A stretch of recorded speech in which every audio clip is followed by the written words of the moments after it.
You have great weather, so that is already fantastic. My name is Daniela, I'm from Rome. Glad to be your guide for this first part of the tour.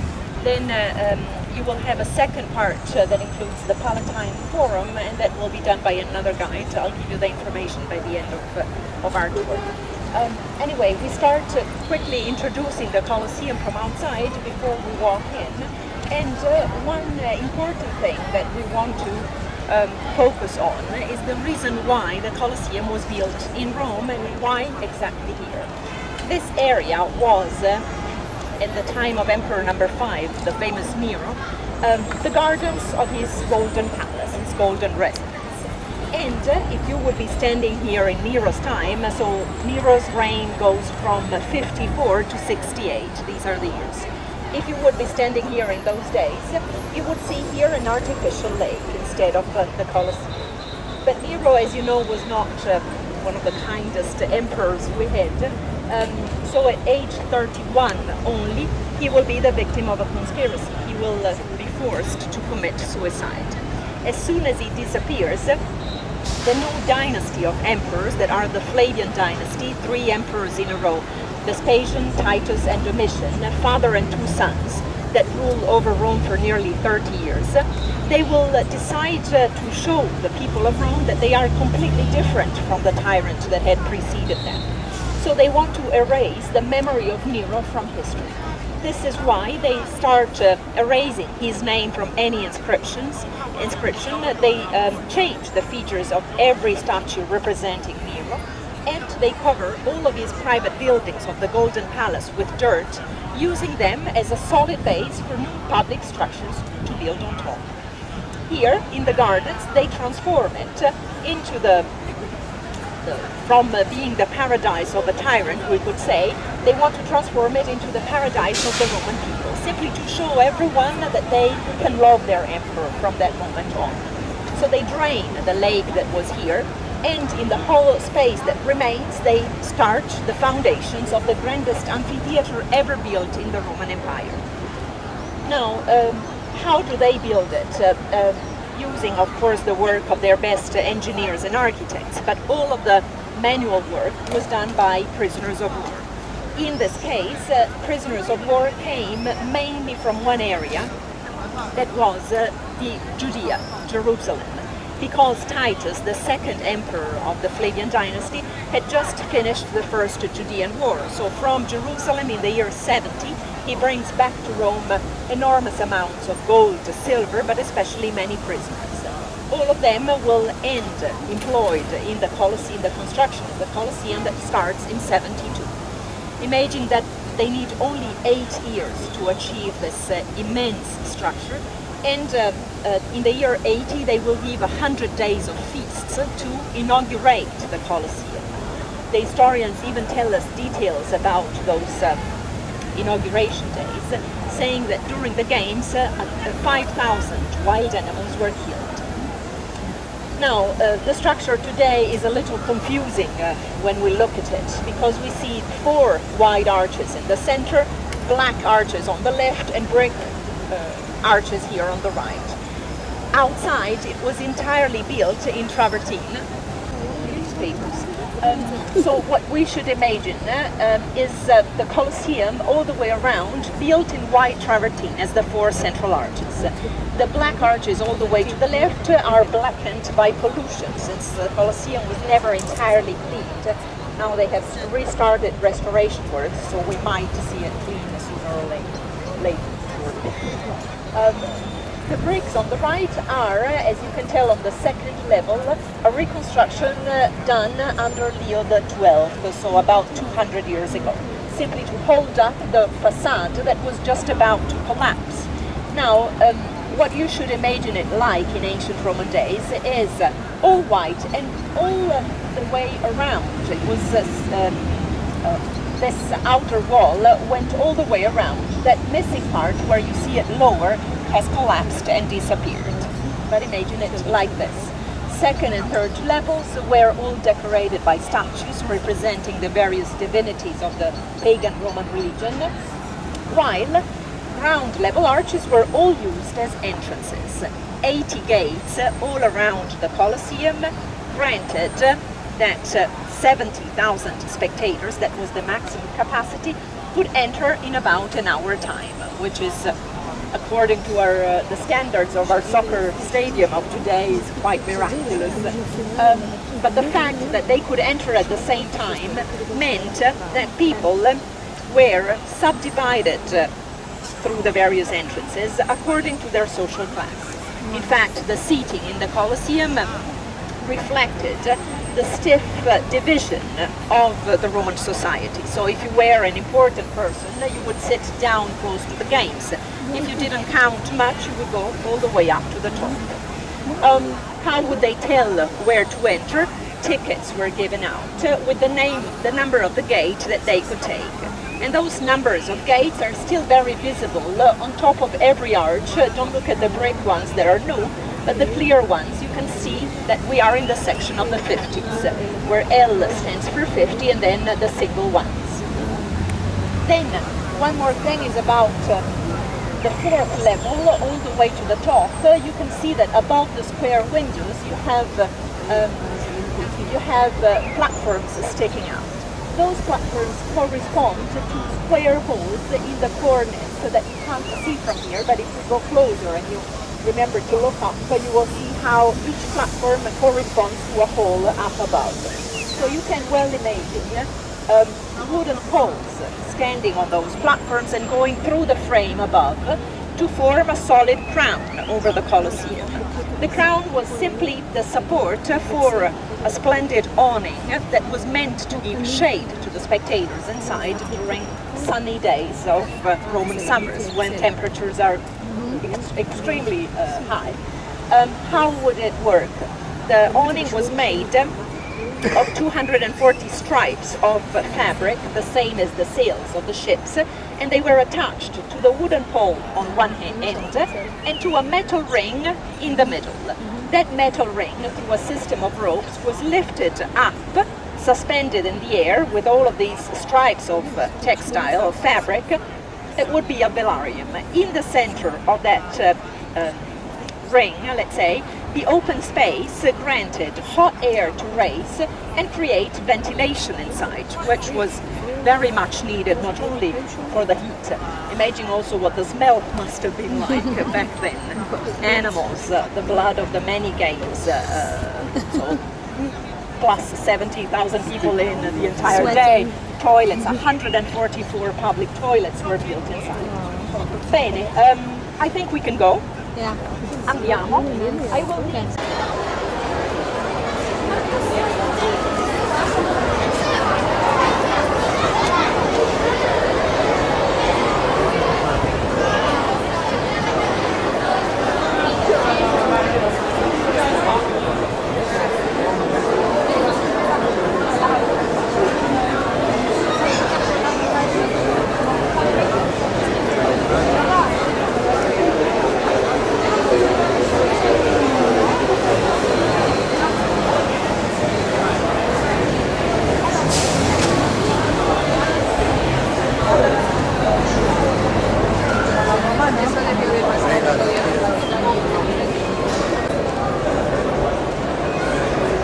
Anyway, allora, outside we mentioned the construction of the Colosseum, how long it took, who built it.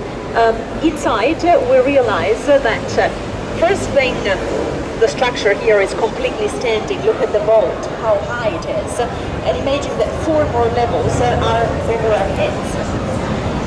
Though what we notice is that only the skeleton of the Colosseum survives. All of the decoration is gone. It's in bits and pieces along the way when it's still in. And also we notice a lot of holes all over. The reason for that is again an historical reason. Simply at the passage between ancient Rome and Christian Rome, the ancient city was dismantled. The Roman Empire will end officially in 476 AD.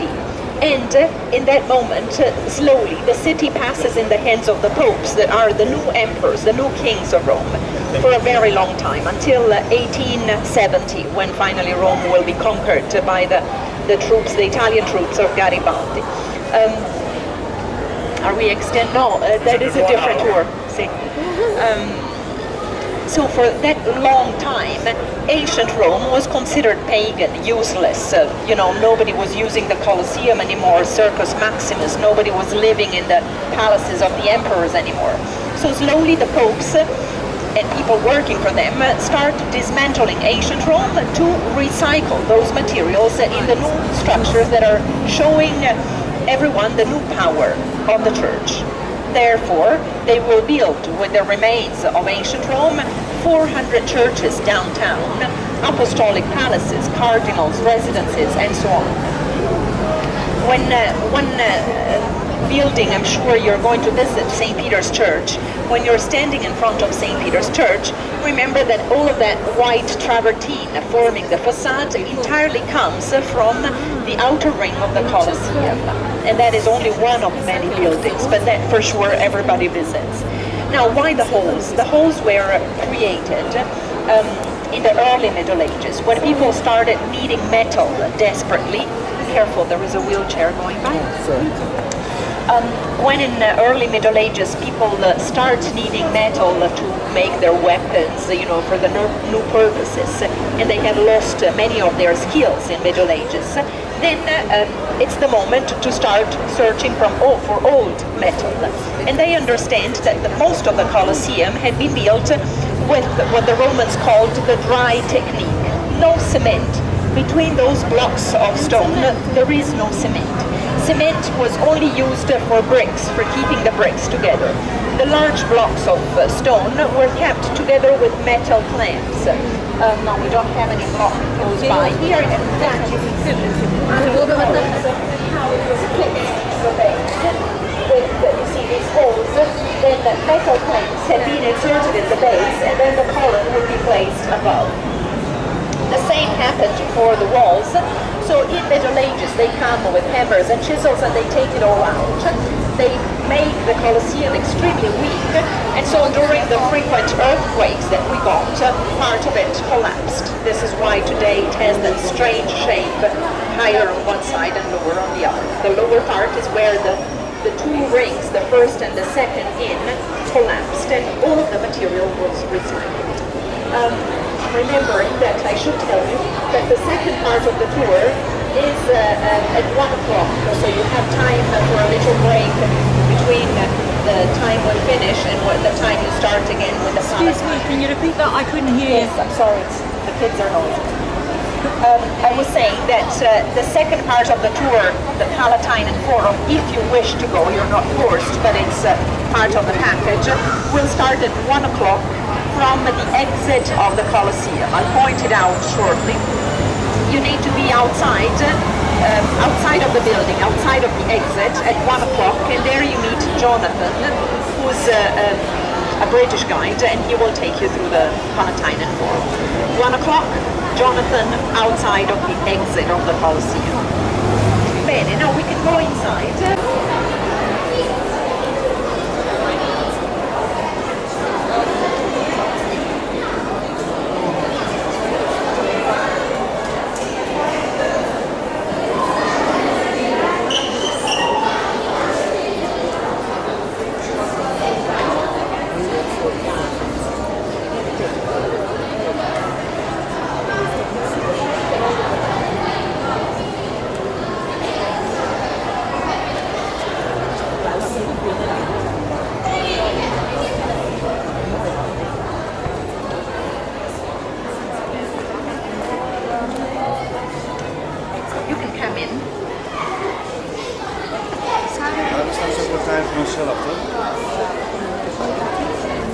If you come the other way, I can face you while I talk.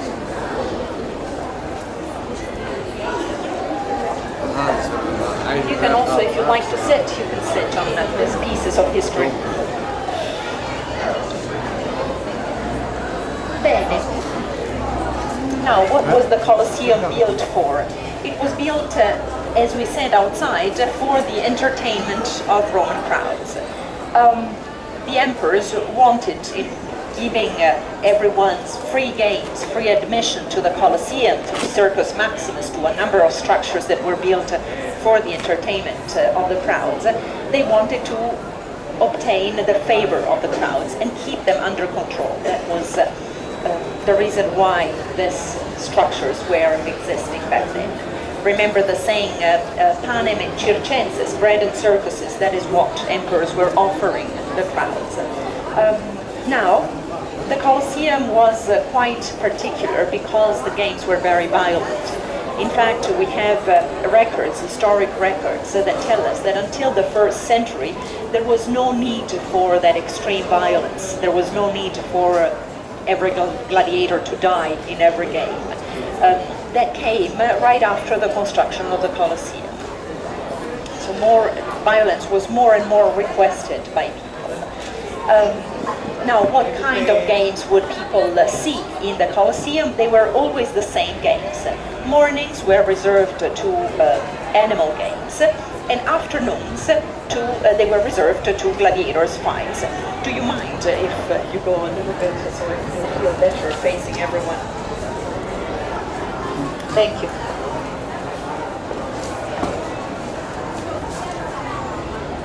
Allora, we said animal games in the morning, which we should not imagine less spectacular than gladiatorial fights. Animal games were extremely spectacular. First of all, because the animals in question came from all over the world, imaging from Africa, from Asia. Not only the lions that they show us in every movie about ancient Rome, but imaging giraffes, zebras, crocodiles, ostriches, bears, wolves, whatever was exotic to the eyes of the spectators. These animals were kept for a couple of days underground, the floor of the Colosseum, where they had the serious backstage of the entire structure, and they were kept in there with no light, no food, no water, so they would grow very aggressive for the moment of the show. Then the animals were literally lifted to the ground level with a system of 80 elevators. Elevators whose remains we will still see today. Elevators that worked exactly like those of today, only that they were man-powered instead of being electricity-powered. So with a system of ropes and counterweights and platforms, the platforms were lifted to the ground level where trapdoors on the wooden floor would open and reveal the animal on the arena. The animals would first fight each other. They would put together prey and predators, not on a bare arena, but on an arena where they had rebuilt a forest, a jungle. And past that first match, they would have venatores, hunters, coming in and fighting the wildest, the survivors of the first match. The animal games lasted all morning. Then at noon, they had what they called a break. And, the break was, we must say, the worst part of the day, because the worst criminals of Rome were executed in the Colosseum at noon. That was meant to be a sort of teaching for 70,000 people, showing what would follow you breaking a certain rule. Past the noon break, they had gladiatorial fights. And gladiatorial fights were surely the hottest moment of the entire day. Gladiators were not generally enjoying what they were doing. Most of them were prisoners of war. So when the Romans conquered another portion of the empire, the youngest, the strongest would be destined to different gladiatorial schools, and they would be trained daily to become professionals in a certain weapon, the weapon they were assigned to.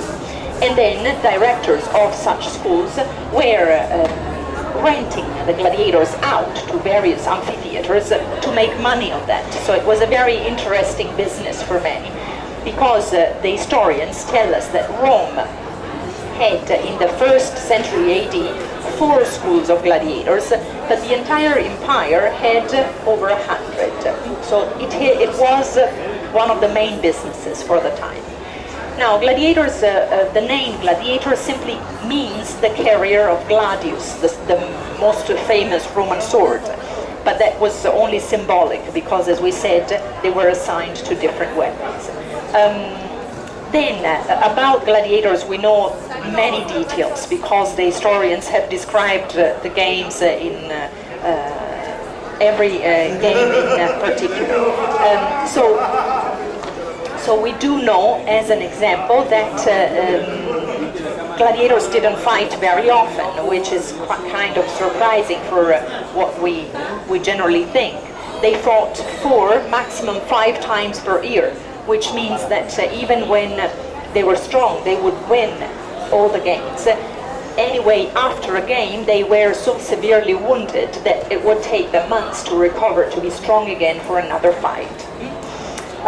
What we see in every movie about Rome, the emperor going thumb up and thumb down, we can say it happened here, but we must take it with a grain of salt. Because the emperor had his podium in the Colosseum because he lived across the street. So he would come and watch the games in the Colosseum. And it is true that he had the final word on everybody's lives in the empire. But before giving his advice, before telling the winner what to do of the man that had lost his weapons or that was wounded on the ground and couldn't go on in fighting, he would listen to what the crowd wanted, because always the same reason. He wanted everybody to be happy, to love the emperor, and so on. So if the crowd loved the man on the ground, because he had won a number of games, he was a well-known gladiator, they could become sort of sports stars of today. So people would cheer, they would yell his name, show the emperor that they would have loved to see him in another game. And in that case, he would have his life saved. But if people didn't like him because he had shown no courage, he was not known at all, and he had given a boring show, they were not interested in seeing him one more time, and would not be ashamed to request that his life could be taken. And in the case they would manifest that will, then the emperor would have given his signal to the winner. But what the signal was never described by anyone. So we don't know if it was a thumb up and down, if it was something clearer, or if it changed from emperor to emperor. I suppose that if it was always the same rule, we would know, because many of the Latin historians would have recorded it. But instead, for sure, it was up to the emperor to decide in what way to communicate with the winner. Now, when we will go closer to, let's go closer and then I'll tell you. Here I need to ask you to come a little closer because I cannot keep it loud, otherwise other groups might be disturbed. Now, facing the center of the Colosseum, you have the impression that something is wrong, because where you expect to see the floor, you see a number of structures, walls coming out of the ground. But remember that we said under the wooden floor there was the backstage. There were 80 elevators, there were hundreds of slaves working underground, cages for the animals, all of the machinery for this show constantly going on. So that is part of the backstage that was totally invisible to spectators. So you imagine a wooden floor covering all of that structures. The wooden floor has been partly rebuilt at the opposite side. So that sort of balcony down at our level is recalling what the wooden floor was like. Imagine it extending totally all the way over the central structures. The wooden floor was covered with a thick layer of sand. And the Latin word for sand is arena. That is why we call those the stadiums of today arena. But the purpose for sand on the floor was, of course, a little creepy, because it was meant to absorb the blood of the various fights, and it could be quickly removed, only the dirty parts, and be replaced with fresh sand at every change of game. Then where would people sit? All of the seats are gone, but they have rebuilt a group of seats showing us what they were like, totally opposite from us again. You see a small group of seats.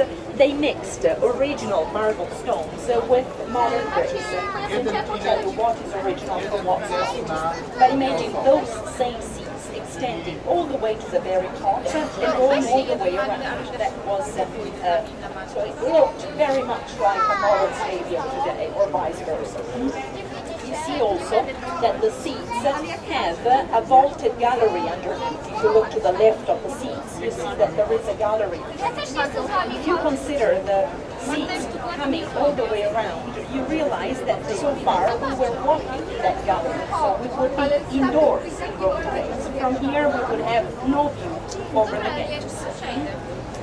Then another interesting thing is the gate to the right of the seats. That is a special gate. Remember how we said that they had 80 gates? Sorry, they're calling out from outside, so let me just have a look. Pronto? Pronto? Ehi? 5 minuti? Va bene, arrivo. Ok, ciao.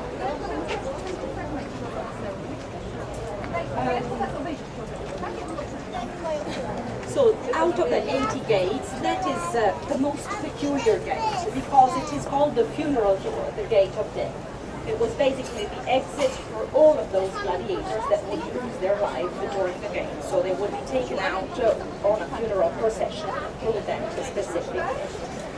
Now, what I recommend you to do during the time you can still spend in the Colosseum is to go on the upper level because you have a fantastic view over the center and you understand better all of the architecture of the Colosseum. Plus, you can take great pictures looking outward towards the Arches of Triumph, Titus, Constantine, the Temple of Venus in Rome. How do you reach that upper level? Over here. وين اساسي بغنى السلامة وزب